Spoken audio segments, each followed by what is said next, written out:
So we've noted that the Literary Digest basically crashed and burned with their 1936 presidential election poll.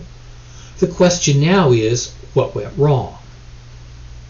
To answer that question, I will begin by in turn asking you a question. Let's suppose you are the editor of the Literary Digest. How do you go about getting 10 million names to survey? Think about that one for a minute here. How do you get 10 million names to survey? The answer is they got their names from a variety of sources. They're a magazine, so they could use their subscriber lists. They could also buy subscription lists from other magazines. Their other major source of names was the telephone directory. They used the phone book. A lesser source of names was motor vehicle registration lists. The source that they would like to use is voter registration lists. And the problem here is that while those are public record in some places, in most places those were not public record and were unavailable. One source of names they did not use was the census. Why not? Because while aggregate census records are available as soon as possible after the census, individual census records, for reasons of privacy, are sealed for 72 years. So the census lists aren't available. Voter registration lists weren't often available. They primarily relied on magazine subscriptions and the phone book. What's the problem with that? Well, remember, we're in the middle of a depression. What that means is that magazine subscriptions tend to be better off individuals. Telephone owners tend to be better off individuals. Well, nowadays it seems like everybody has a phone. It was estimated in 1936 that only about 40% of the population owned one. And while better off voters are not exclusively Republican, let's face it, the Kennedy family is not exactly hurting financially.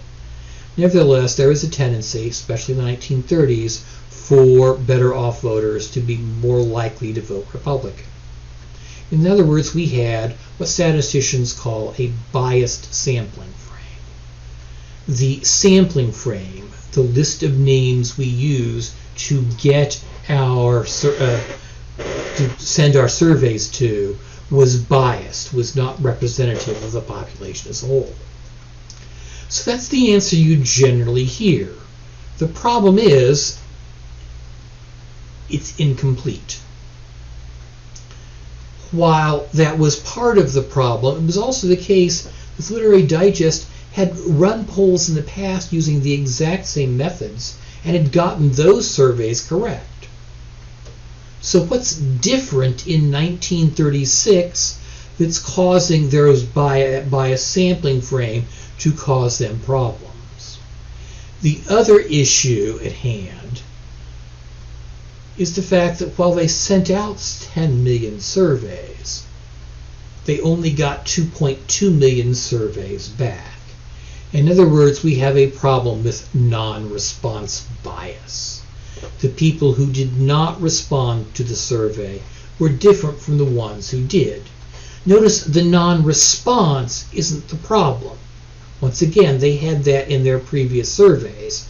The problem is when the non-responders are different from the responders. So what was happening in 1936 that would cause this non-response bias problem? Understand that during his first term of office, Roosevelt had introduced some New Deal programs, and these were widely controversial. The Supreme Court had even declared several of them to be unconstitutional. Roosevelt's response to this, by the way, was to suggest that he would simply appoint more Supreme Court justices who would vote the way he wanted them to. The Constitution does not specify the number of Supreme Court justices. Now that move got shot down pretty quickly. Nevertheless, there is a segment of the population that views these New Deal proposals as unconstitutional, as highly controversial. My grandmother, for example, God rest her soul, basically thought that Franklin Roosevelt was the Antichrist. To her dying day, Grandma never touched her Social Security check. It went to a separate bank account. She never saw it. She never touched it. She could take care of herself, and she was going to. Basically, Grandma was a tad extreme, but there are others like Grandma who are vociferously opposed to all that Roosevelt is doing. And you can bet that they sent in their Literary Digest surveys. We've got a situation where Roosevelt opponents were far more likely to respond to the survey than Roosevelt supporters here. In other words, two things are going on here. And it's the combination, the perfect storm of these that became the killer of the Literary Digest. Their biased sampling frame, their sample was not representative of the population as a whole, and their non-response bias. The people who were responding were different from the ones who didn't.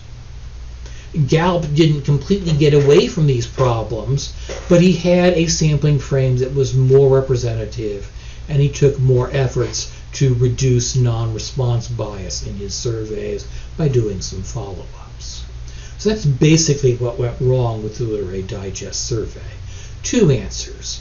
The one we hear about most often is the bias sampling frame, but the non-response bias is probably the really killer answer.